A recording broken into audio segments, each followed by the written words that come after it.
নমস্কার। আমার নাম সংহিতা বসু ঠাকুর। আজ চলুন একটু গল্প কথা শুনি। আজ আপনাদের পড়ে শোনাবো তানিয়া দত্ত ঘোষের লেখা 'ভিটামাটির উঠান' থেকে ১ম ৪টি অধ্যায়। এই বইটির মধ্যে আছে এক গল্প কথা। স্বাধীনতা পূর্বে পূর্ব বাংলায় জন্মানো এক স্বামী-স্ত্রী তাদের পূর্ব বাংলায় কাটানো শৈশব কৈশোরের কথা, তাদের বাবা-মা, পরিবারের কথা বলছে এ গল্পে। আর শ্রোতা স্বাধীন ভারতবর্ষে জন্ম নেওয়া তাদের মেয়ে আর নাতনি। একে একে গল্পে আসে ৪২-এর মন্বন্তর, স্বাধীনতা আন্দোলনের কথা, পরিবারের দারিদ্র্য, দুঃসময়ের কথা। গল্পের পটভূমির পরিবর্তন ঘটে, গ্রাম থেকে শহরে আসে পরিবারের মানুষ কাজের খোঁজে। শ্রোতাদের সামনে গল্পের মাধ্যমে ধরা দেয় ইতিহাস। দেশ স্বাধীন হয়, দেশ দেশ দেশভাগও হয়। পূর্ব বাংলার মানুষদের রাতারাতি ভারতবাসী থেকে পাকিস্তানি হয়ে যেতে হয়। দিন কাটে অনিশ্চয়তায়, আতঙ্কে। আরো অসংখ্য পরিবারের মতো অবশেষে ভারতবর্ষের পথে পাড়ি দেয় ওই দুটি পরিবারের মানুষরাও। চলুন শুনি ভিটামাটির উঠান থেকে ১ম ৪টি অধ্যায়।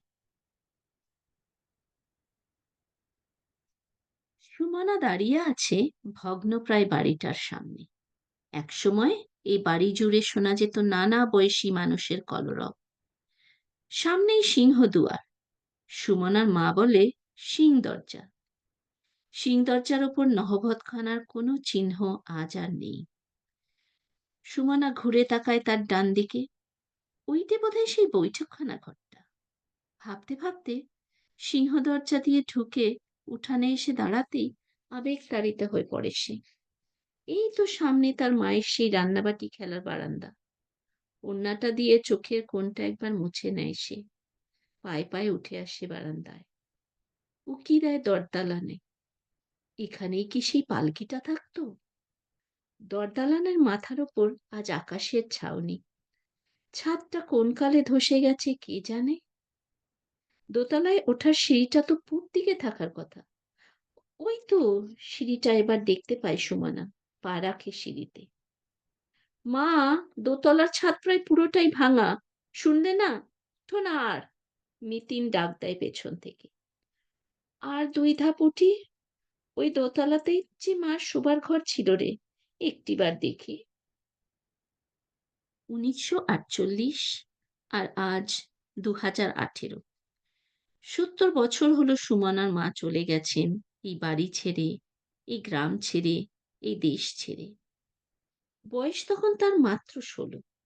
এই ৭০ বছর ধরে কলকাতার মাটিতে নতুন করে বাঁচতে শিখেও কিন্তু তার অস্তিত্বে, মননে জড়িয়ে আছে তার ফেলে আসা বরিশালের বামরাইল গ্রাম, তার মেয়েবেলা। সুমনার বাবা-মা দুজনেরই আদি বাড়ি অধুনা বাংলাদেশের বরিশাল জেলায়, যা সেই সময় ছিল ভারতবর্ষের অঙ্গ। ছোট থেকে বাবা-মায়ের মুখে তাদের ছোটবেলার গল্প শুনতে শুনতে সুমনার চোখের সামনে জীবন্ত হয়ে উঠত বামরাইল গ্রামের বসবাড়ি, তার পুকুর ঘাট, তার দোতলার ঘর, আর চতুর্দিক খালে ঘেরা দ্বীপের মতো কীর্তিপাশা গ্রাম, তার হাই স্কুল, খেলার মাঠ। বড় হয়ে একদিন ঠিক যাব আমি তোমাদের বামরাইল আর কীর্তিপাশায়। আজ মধ্যবয়সে এসে অবশেষে সুমনা তার মেয়ে আর স্বামীকে নিয়ে এসেছে বরিশালে। দাঁড়িয়ে আছে বামরাইলে, তার মার সেই ফেলে আসা বাড়িতে। বরিশাল থেকেই মাকে ফোন করে সুমনা। তোমার আর বাবার মাটি আমি ছুঁতে পারলাম মা। আমগো তো আর ফেরা হইল না বরিশাল। একবার যাওনের বড় ইচ্ছা ছিল। পারতে না মা, কষ্ট হতো। মন খারাপ করো না। না, না, আমার আর সেই দুঃখ নাই। তোরা যে দেখতে পারলি, এইতেই আমগো আনন্দ। আচ্ছা, আমগো বাড়িতে ঢোকার মুখে সেই সিং দরজাটা আছে? আছে, তবে ভেঙে গেছে অনেকটাই। নহবত বসতো এটার ওপর জানিস? খানিক স্বগতোক্তি করেন উমা। সেই উঠানটা, সেই বিরাট উঠানটা আছে তো এখনো? ওই উঠানটাই তো সেদিন খেলতে আছিল দাদারা। খেলার বেলা, আরে নসু দেখা যা তোর পোলাটার কি অবস্থা করলো আমগো মাইয়াটার। হায় হায় কি রক্ত! আগো, কে কোথায় আছো গো? শিগগির আহো দেহি। মাইয়া, মানে 2.5 বছরের উমা, নিজে নিজেই বাড়ির উঠানে বসে শিকারপুরের মেলা থেকে সদ্য কেনা নতুন খেলনাবাটি নিয়ে শাক রান্নায় ব্যস্ত ছিল। উঠোনের পশ্চিম দিকে তখন উমার দাদা, মেজদা, গোপালদা, নিতাইদা, মানে বড় দাদারা খেলায় মত্ত। কি নিয়ে যেন ঝগড়া বাঁধলো খেলতে খেলতে। ঝগড়া মুহূর্তে পাল্টে গেল মারামারিতে। দাদা গোপালদাকে এক ঘুষি মেরেই ছুট।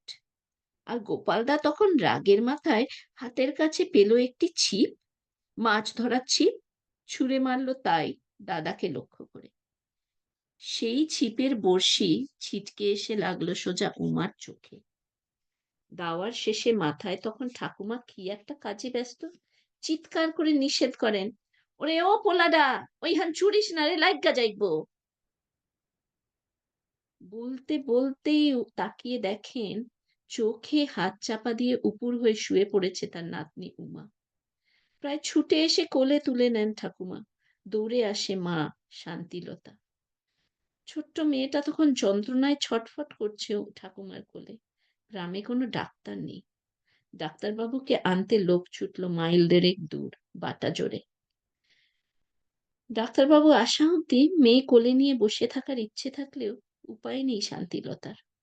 বামরাইল গ্রামের জমিদার হেমচন্দ্র বসুর স্ত্রী এবং বানরিপাড়ার গুহ পরিবারের মেয়ে শান্তিলতা এখন 3 পুত্র, 3 কন্যা ও জ্ঞাতি গোষ্ঠী নিয়ে ভরা সংসারের দায়িত্বে। মেয়ে উমা সর্বকনিষ্ঠা কন্যা। উমাকে নিয়ে শুইয়ে দেয়া হলো বিছানায়।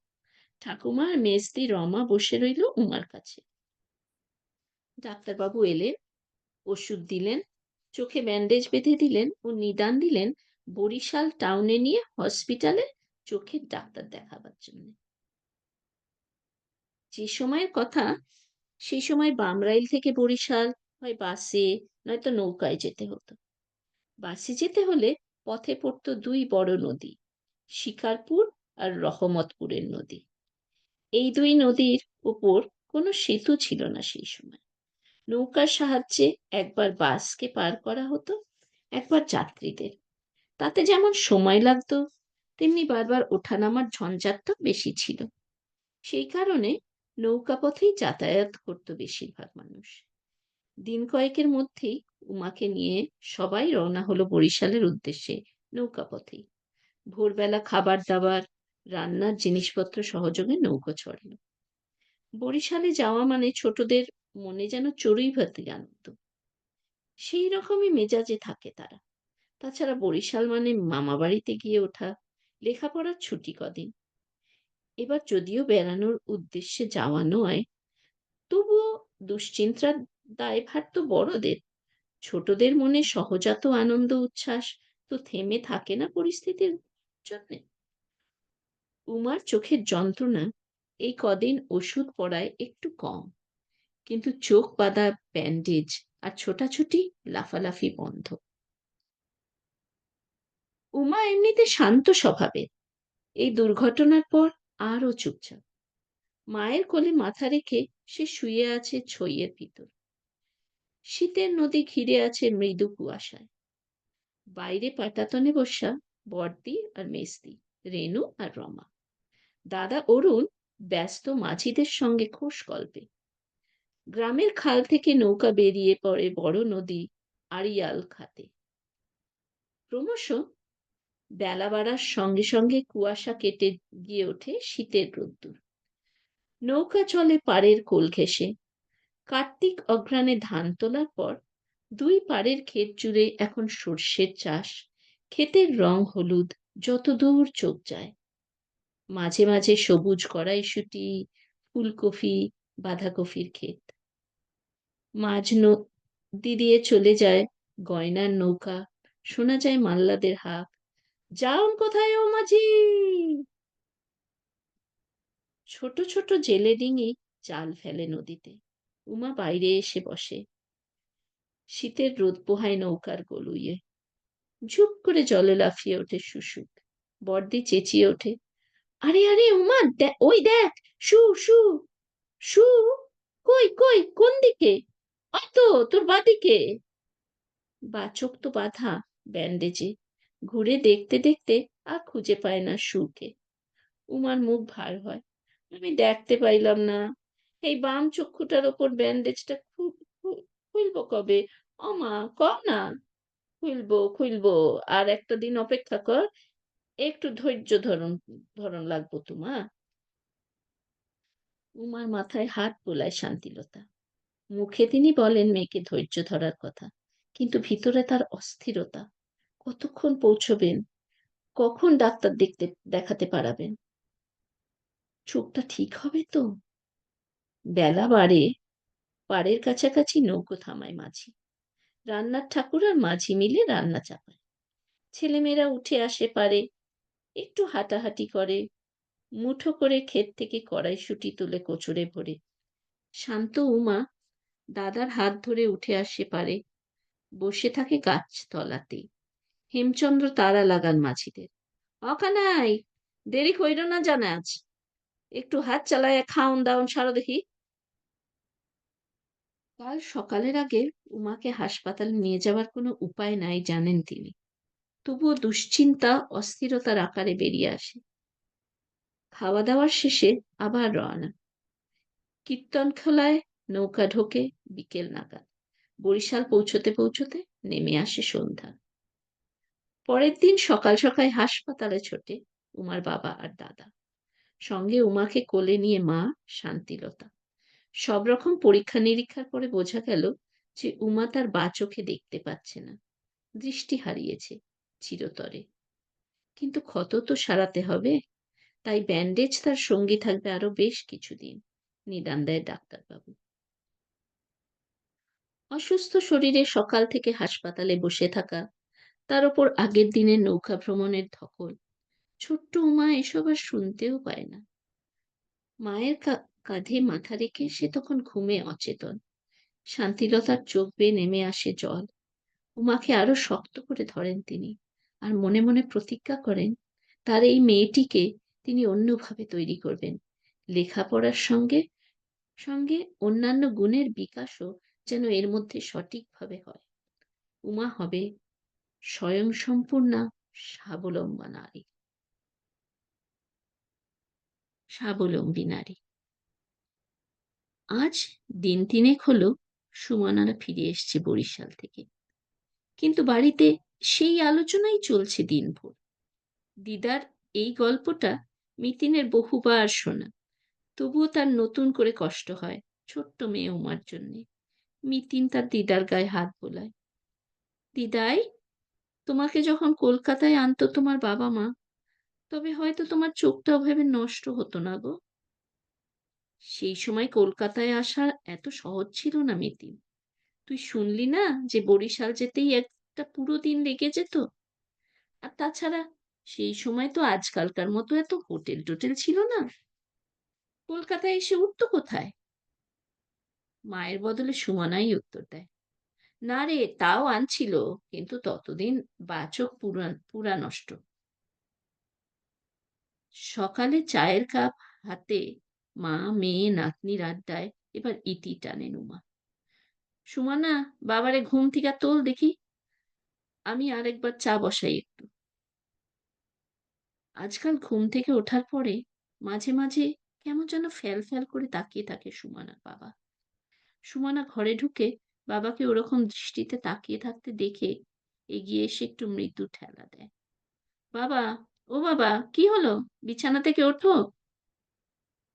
মেয়ের দিকে সম্পূর্ণ এক অচেনা দৃষ্টিতে তাকিয়ে থাকেন ডাক্কুবাবু। তারপর হঠাৎ বলে ওঠেন, আমারে তো বাড়ি যাইতে হইব এখন। মানে? বাড়িতেই তো আছো, বলো বাথরুমে যাব। আরে না না, আমি বাড়ি যামু, মায় আছে তো হইয়ানে। মানেটা কি? তোমার মা কোত্থেকে এলো? বাবা, তুমি কি স্বপ্ন দেখছিলে? কার স্বপ্ন? মায়ের? বরিশালের স্বপ্ন? মেয়ের হাসির আওয়াজে চটকা ভাবে ভাঙে ডাক্কুবাবু। যেন ঘুম থেকে জেগে উঠলেন। এইভাবে মেয়ের দিকে তাকান তিনি। ও বাবা! কি সব ভুলভাল বকছো? আর এইরকম বরিশালী ভাষাতেই বা কথা বলছো কেন? ও বাবা! পরের বাবা ডাকটা একটু জোরে হওয়ায় বিরক্ত মুখে খুব স্বাভাবিকভাবে ডাক্কুবাবু বলে ওঠেন, কি হলো? চেঁচাস কেন? আমি কি কানে খাটো? এইবার খানিক নিশ্চিন্ত হন মেয়ে। কি সব বলছিলে? বাড়ি যাবো মায়ের কাছে। তাই নাকি? আমি এইসব বলছি নাকি? অপ্রস্তুত হয়ে একটু মুচকি হাসেন ডাক্কুবাবু। পরক্ষণেই বলে ওঠেন, ধুর! কি শুনতে কি শুনেছিস? যা, যা, সকাল সকাল বিরক্ত করিস না তো। সুমনার আজ অফিস নেই। পুজোর ছুটি শুরু হয়েছে। কয়েকদিনের জন্য নিশ্চিন্ত। বাবার ছদ্ম বিরক্তিকে মোটেও সে পাত্তা দেয় না। আচ্ছা বাবা, তোমার তো ২ মা, তাই না? হ্যাঁ, আমার জন্মের ২ মাস পরে তো আমার মা মারা যায়। সেই মায়ের নাম তো ছিল শোভনা, তাই না? আর অন্য মায়ের নাম হলো শতদলবাসিনী। কি ঠিক বললাম তো? মেয়ে আড্ডার মেজাজে গুছিয়ে নিয়ে বাবার কাছে বসে। বাবা সাড়া দেবার আগেই ডাক্কুবাবুর স্ত্রী উমা ঘরে ঢোকেন। কিরে, তোর বাবা কি বিছানাটাতেই সকালটা কাটাবে? দুজনেই ওঠ এখন। পরে জলখাবার খেতে খেতে গল্প করিস। মা, আজ সারাদিন বাবার ছোটবেলার গল্প শুনবো। যাও বাবা, মুখ ধো, পরে গল্প হবে। আমার মা কিন্তু ২ জন নয়, ৩ জন। বলতে বলতে বাথরুমের দিকে পা বাড়ান ডাক্কুবাবু। ৩ জন মানে? ৩ নম্বর আবার কে? তোর বাবার দিদিমা। সে তো এই ছোট্টবেলায় নিজের দিদিমাকেই মা বলে জানত। উমা বলে ওঠেন। তাই শুনে ডাক্কুবাবু বলেন, দিদিমাকে মা আর দাদুকে বাবা বলে জানতাম। তার খেসারতও দিতে হয়েছে রে আমায়, বলে হাসতে থাকেন। ইদানিং সুমনা লক্ষ্য করেছে যে বাবা আবেগপ্রবণ হয়ে পড়ে ছোটখাটো ব্যাপারে। এই সামান্য কথাটা বলতে গিয়ে হাসলেও গলাটা যেমন ধরা ধরা শোনায় তার। ওচ্ছলা। চিঠিটা হাতে নিয়ে খানিকক্ষণ চুপ করে বসে রইল মহেন্দ্র। এক পাতার চিঠি। কুশলাদি ইত্যাদি পর তার শাশুড়ি মায়ের মূল বক্তব্য লেখা। বাবা মহেন্দ্র, তুমি এইবার তোমার সন্তানকে তোমার কাছে লইয়া যাও। তুমি শিক্ষক মানুষ। তোমার পুত্র হইয়া ডাকু লেখাপড়া না করিয়া শুধুই দুষ্টুমি করিয়া বেড়াইবে ও উচ্ছন্নে যাইবে, ইহা তো কাম্য নয়। এইক্ষণে উহার তোমার শাসনের প্রয়োজন, যত সত্বর সম্ভব। ইতি শ্রীমতী সুরবালা দেবী। অঞ্চনে এহান কথা কওনের ছিল। মহেন্দ্র ডাক দেন তার স্ত্রীকে। শতদলবাসিনী তখন তার ২ ছেলে খোকন আর বাচ্চু দুজনকে দাওয়ায় পড়তে বসিয়ে সবে কুটনো কাটা শুরু করেছেন। স্বামীর ডাকে উঠে এলেন। তোমারে তো আমার পোলা ডাক্কুর কথা কইছি আগে। হ্যারে তো একবার লইয়া আসতে হয়। ঢাকা থিকা চিঠি আইছে। তো আনবা, এইটা আবার কওনের আছেটা কি? এতদিন নিজের পোলারে পরের ঘরে ফেলায় রাখছই বা কেন? শতদলবাসিনী মহেন্দ্র ২য় স্ত্রী।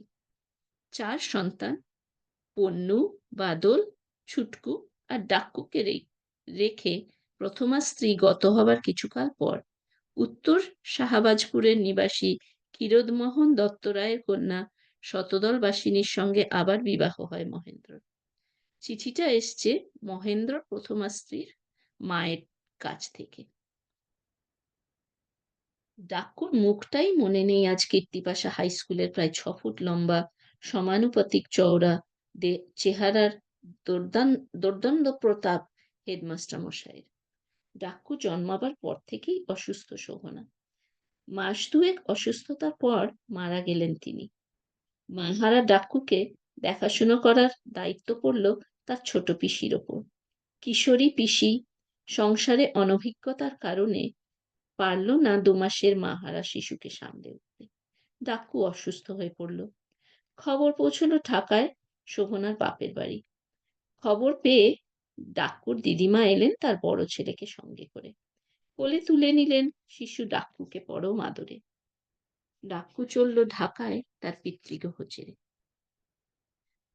ছোট্ট ডাক্কু ক্রমশ বড় হয় আর সঙ্গে হয়ে ওঠে দুরন্ত। একই সঙ্গে বেড়ে চলে দুষ্টু বুদ্ধিও। সমবয়সী ছোট মামা দিবু হলো তার সর্বক্ষণের ছায়াসঙ্গী। দিদিমা সুরবালা দেবী হলেন মা, আর দাদু রায়বাহাদুর বিনোদলাল ঘোষ হলেন বাবা। মামা মাসিরা হয়ে উঠল দাদা দিদি। মায়ের কোলে দুই সহোদর ভাইয়ের মতো দিদিমার আদরে বড় হতে লাগলো ডাক্কু আর ডিবু। হাতে খড়ি হলো দুজনের। ডাক্কু লিখতে শিখল তার নাম সমরেন্দ্রনাথ দত্ত। ছোট্ট ডাক্কুর মনে কোনোদিন প্রশ্ন জাগলো না যে সমরেন্দ্রনাথ দত্তের বাবা কেন বিনোদলাল ঘোষ। ডিবু, ডাক্কু দুজনেরই পাঠশালায় যাবার সময় হলো। পাঠশালায় গিয়ে বেতের সঙ্গে প্রথম পরিচয়, আর বেত্রাঘাতের মাধ্যমে তার হলো জ্ঞান চক্ষু উন্মিলন। নিজের নাম ও পিতার নাম প্রত্যেকে। পণ্ডিত মশাই এক নাকের ডগায় চশমা ও সঙ্গে বেতের সগর্জন উপস্থিতিতে সবাই যখন ভীতু, ডাক্কু অকুতভয়। ডাক্কু নামের মর্যাদা রেখে ডাক্কু ছোট থেকেই ডাকাবুকো আর সাহসী। নিজের নাম সে চেঁচিয়ে জানালো, শ্রী সমরেন্দ্রনাথ দত্ত। আচ্ছা, এবার পিতার নাম শ্রী বিনোদলাল ঘোষ। আগের চেয়েতেও জোর তার উত্তরখানা। দেখি হাইত খান পাতো দেখি। এইখানে একখান নয়, দুইখানি পাতো। ছোট্ট হাত দুটো পাতা মাত্র সাই করে পড়লো বেতের বাড়ি। তুমি কি রসিকতা করো আমার লাগে? তোমার এত সাহস? পিতার নাম শ্রী বিনোদলাল ঘোষ। ডাক্কু আবারও একই নাম বলে। হাত লাল হয়ে যায়, চোখের জল, আর একই সঙ্গে অবোধ বিস্ময়। মারের কারণ তার অজানা। পণ্ডিত মশাই শুধু মেরেই ক্ষান্ত হন না, কান ধরে দাঁড় করিয়েও রাখেন। বড়দা মানে বড় মামা নিতে আসে দুজনকে পাঠশালা থেকে। ডাক্কুর অবস্থা দেখে পণ্ডিত মশাইকে তিনি বুঝিয়ে বলেন কেন ডাক্কুর পদবী দত্ত আর তার বাবা হলো ঘোষ। বেঁকে বসে ডাক্কু। সে মূর্খ হবে, তবু লেখাপড়া শিখবে না, পাঠশালায় তো যাবেই না। ক্রমশ ডাক্কু জানতে পারে তার অন্য একজন বাবা আছে। তার নাম শ্রী মহেন্দ্রনাথ দত্ত। তিনি একজন বড়দের স্কুলের হেডমাস্টার মশাই, আর অনেক দূরের একজন মানুষ। আচ্ছা দাদাই, তুমি যখন নিজের বাবার কথা জানতে পারলে তখন খারাপ লাগতো না? মনে হতো না যে অন্যের বাড়িতে আছি নিজের বাবা থাকা সত্ত্বেও? আড্ডায় আজ সুমনার মেয়েও আছে। পুজোর ছুটি মানেই লেখাপড়ার পাঠ আপাতত বন্ধ। সুমনা আশ্চর্য হয়ে দেখে যে মিতিনের এই প্রশ্নে তার আশি ছুঁই ছুঁই বৃদ্ধ বাবার চোখে জল। কোনোদিন বাবাকে সে কাঁদতে দেখেনি। তার কাছে বাবা মানে একজন বাস্তববোধ সম্পন্ন মানুষ, যে কিনা সম্ভব উইটি এবং ধীর স্থির ঠান্ডা মাথার। কিন্তু সুমনা লক্ষ্য করছে আজকাল বাবা ছট করে রেগে যায়, কিন্তু তাই বলে ছোটবেলার কথা বলতে গিয়ে এতদিন পরে নিজের বাবার প্রতি জমে থাকা তার পুরনো অভিমান যে এভাবে বেরিয়ে আসবে, এ তার ধারণার বাইরে ছিল। মেয়ে আর নাতনি দুজনে দুদিক থেকে জড়িয়ে ধরে ডাক্কুবাবুকে। ডাক্কুবাবুর স্ত্রী উমা এসে তাড়াতাড়ি পরিস্থিতির হাল ধরে। আরে শোন, তোরা এখনকার ছেলেমেয়েরা এই মামা বাড়ি কাকা জ্যাঠার বাড়িকে অন্যের বাড়ি ভাবিস? সেই সময় এভাবে ভাবা হতো না। ডাক্তার বুদ্ধির অভাবে অনেক মহিলাই তখন বাচ্চা হতে গিয়ে মারা যেত। তাদের ছেলেমেয়েরা কাকা জ্যাঠার বাড়িতেই বা মামা বাড়িতেই দিব্যি মানুষ হতো, এটা খুব স্বাভাবিক ছিল। তোরা আমার কাকারে দেখছিস তো? আমার বাবার থেকে 26 বছরের ছোট ছিল কাকা, আমার বড়দির থেকেও ছোট। তা সেই কাকা লেখাপড়ায় ফাঁকি দিত দেখা আমার মা তারে নিজের বাপের বাড়িতে রাইখা আসছিল, মামগো কড়া নজরদারিতে। মানে কাকায় থাকতো আর বৌদির বাপের বাড়িতে। ওইরকম অনেক হইতো তখনকার দিনে। উমা ডাক্কুবাবুর দিকে ফেরে এবার।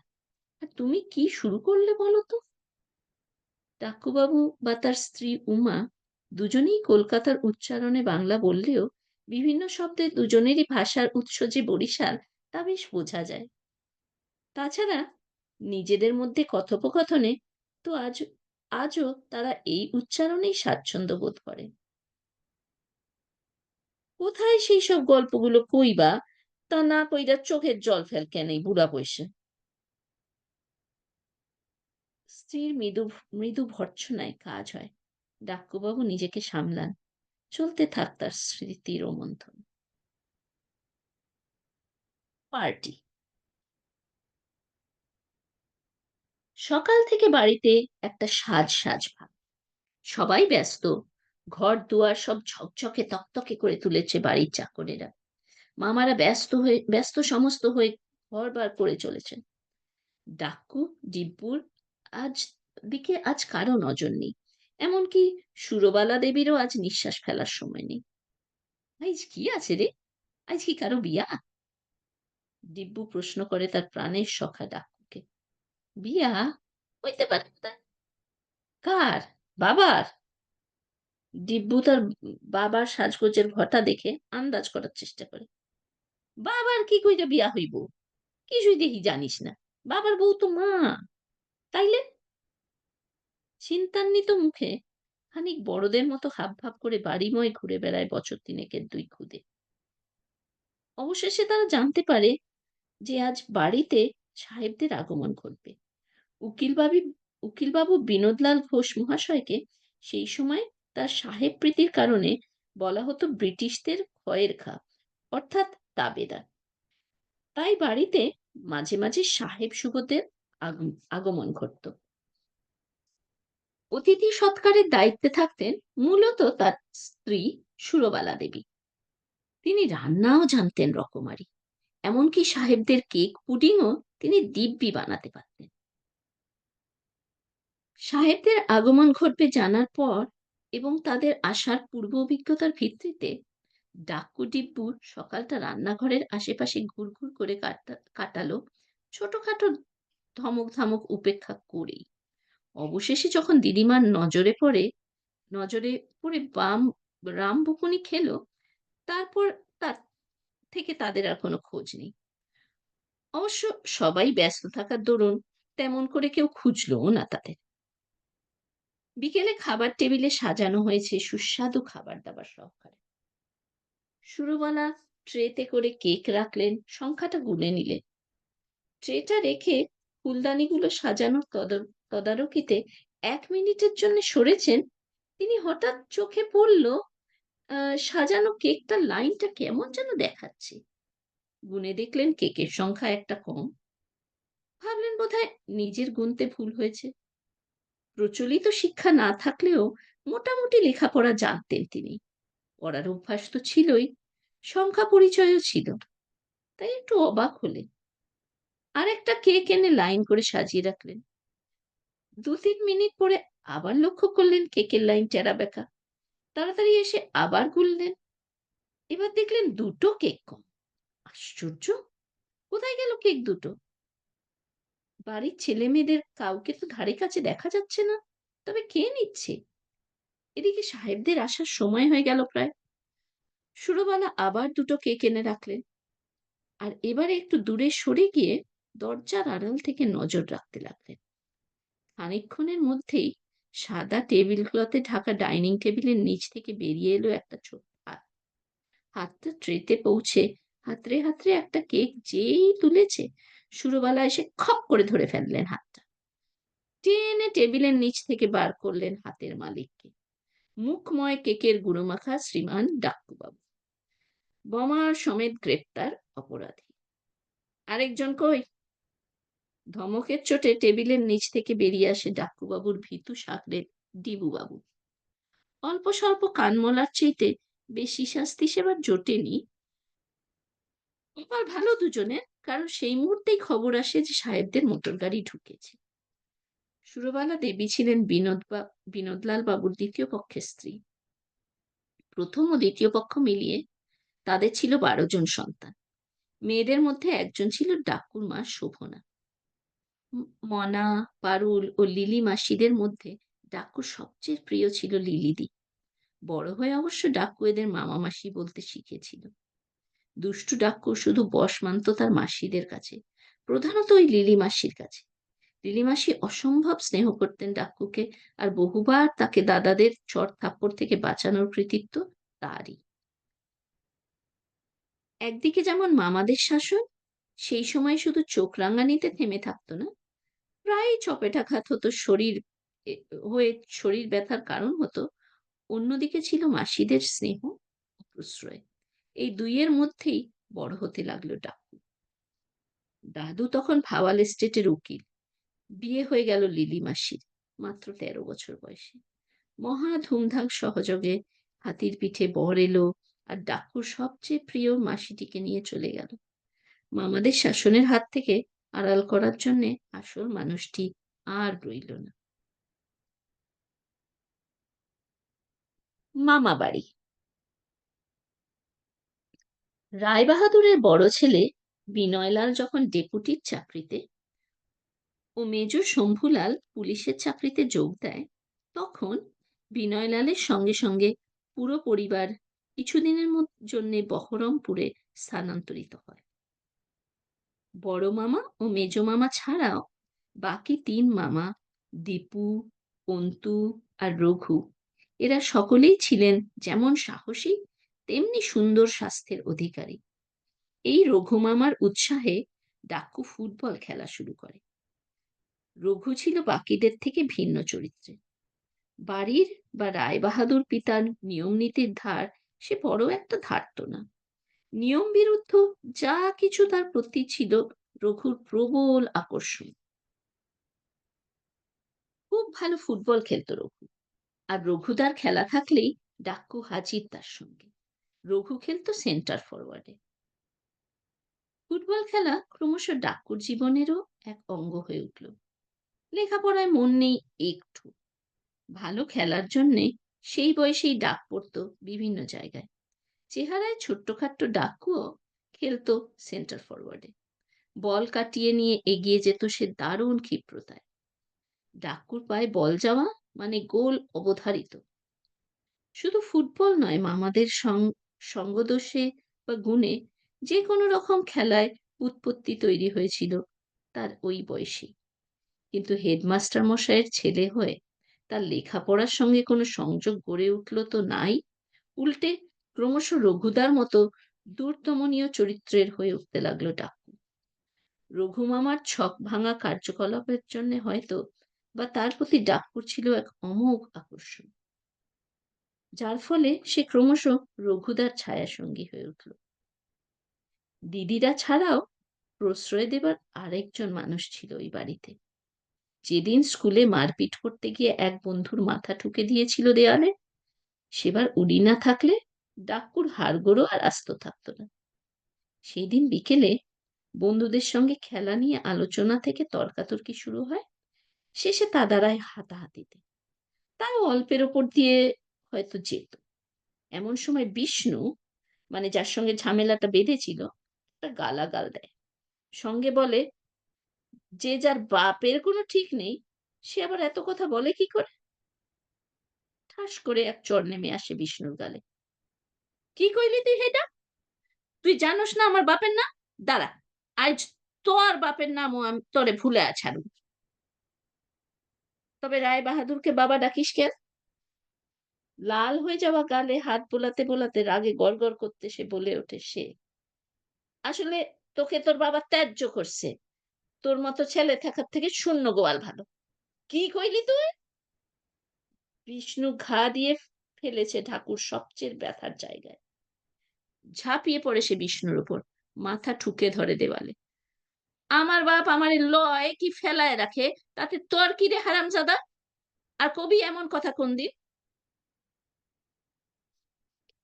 হেডমাস্টার মশাই নালিশ করলেন বড় মামাকে। দিদিমা প্রমাণ গুনলেন। যাকে মানুষ করার দায়িত্ব নিয়ে তার বাবার কাছ থেকে তিনি নিয়ে এসছিলেন, এখন এই ১৩-১৪ বছর বয়সেই সে তো শাসনের আয়ত্তে আর মোটেই থাকছে না। সেদিন ডাক্কুকে কেউ বাড়ি ফিরতে দেখল না। স্কুল পালিয়ে যে কোথায় গেল কোনো বন্ধুও বলতে পারল না। বড় মামা ফিরে ইস্তব ডাক্কুর খোঁজ চলল। বাড়িতে কোথাও সে নেই। রাত বাড়ে, ডাক্কু ফেরে না। দিদিমা পড়ে গেলেন মহা চিন্তায়। মামারা সারা অঞ্চল ঘুরে এলো, বাড়ির সর্বত্র খুঁজেও কোথাও পাওয়া গেল না। বাড়িতে একমাত্র সুরবালার মায়ের ঘরে কেউ খুঁজে দেখল না। বৃদ্ধাকে অবশ্য জিজ্ঞাসা করলো সবাই যে ডাক্কুকে সে দেখেছে কিনা। বুড়ি কম কথা বলেন, শুধু মাথা নাড়িয়ে জানান সে ডাক্কু আসেননি তার ঘরে। হাজার দুশ্চিন্তার মধ্যেও নিত্যকর্মে তো মানুষের থেমে থাকে না। সুরবালা তার মাকে খেতে দিলেন তার ঘরে। রাতে তার মা খান দুধ মুড়ি। বাটিটা হাতে নিয়ে আজ বুড়িমা বললেন, আই যা কম দিলি কেন ও সুরা? সুরবালা একটু অবাক হন, যে রোজ খেতে দিলেই বলে বেশি দিলি কেন আয় যাই তো, সে আজ তাতে তো উল্টো কথা বলে কেন? ইচ্ছা খায়া লয়, আবার দিমু অনে। এই বলে তিনি চলে যান। খানিক পরেই মায়ের ডাকাডাকিতে আবার আসেন তিনি। হইল ডাকি, ডাকো কেন? কইলাম যে আজ এত কম খাইতে দিলি কেন সুরা? যা আরেক বাটি লইয়া আয় দেখি। আকাশ থেকে পড়েন সুরবালা। একে ডাক্কুর খোঁজ নেই, তাই নিয়ে দুশ্চিন্তা। তার উপর ছেলেরা বাড়ির ভেতর তোড়পেই চলছে, আই যে একবার পোলাটারে পাই দেখামু মজা। তারই মধ্যে বুড়ি মায়ের এই বিচিত্র বেশি খাবার আবদার। আরে বয়স হইছে তো, পেট ছাড়বো অত খাইলে এই বয়সে। বলতে বলতে হঠাৎ লক্ষ্য করেন মায়ের বিছানার কাঁথাটা যেন একবার নড়ে উঠল। ওমা, তোমার কাঁথার নিচে কি গো? বিড়াল টিড়াল ঢুকছে নাকি? ও দীপু, আয় দেখি একবার। সেজো ছেলে দীপুকে ডাকতে থাকেন সুরবালা। বুড়িমা তাড়াতাড়ি কাঁথাটা ঠিকঠাক করতে করতে বলেন, ও কিছু না, তুমি কি খাবারটা দিবা আমারে? আমি না, না আমি না খাইয়াই শুইয়া পড়ুম। আর হগলরে এত ডাকনের কি আছে? ততক্ষণে দীপু মামা এসে কাঁথাটা ধরে দিয়েছে একটা। ও কি, কার পা দেখা যায়? ডাক্কু, সারা গ্রাম তোরে খুঁজ্জা তোলপাড়, আর তুই কিনা এইখানে? ওঠ, দেখাই মজাটা তোরে এবার। দীপু মামার হুংকারে ডাক্কু আরো খাটের ভিতর দিকে সরে যায়। ততক্ষণে সুরবালার কাছে পরিষ্কার যে তার মা নিজের খাবারটুকু আদার আদর করে তারই নাতিকে খাইয়েছে, নিজে তখনও অভুক্ত। থাউক, ডাক্কুরে আর কিছু কইও না তোমরা, ওরে ছাইড়া দাও। ও কি মা, এত কাণ্ডের পরে ওরে তো স্কুলে আর ঢুকতে দিব না কাইল থিকা। দীপু আশ্চর্য হও, কাইলেরটা কাইল দেখা যাবে। আইজ সবাই খাইতে যাও, ডাক্কু আজ এই ঘরেই থাক। আর মা, তোমার খাবার দিয়া যাইতেছি। দিদিমা মানে ডাক্কু ছোট থেকেই মা বলে জানতো এবং ডাকতো। সেই রাতেই চিঠি লিখতে বসলেন। বাবা মহেন্দ্র। ডাক্কু তার জীবনে দ্বিতীয়বার, জ্ঞানত প্রথমবার মাতৃহারা।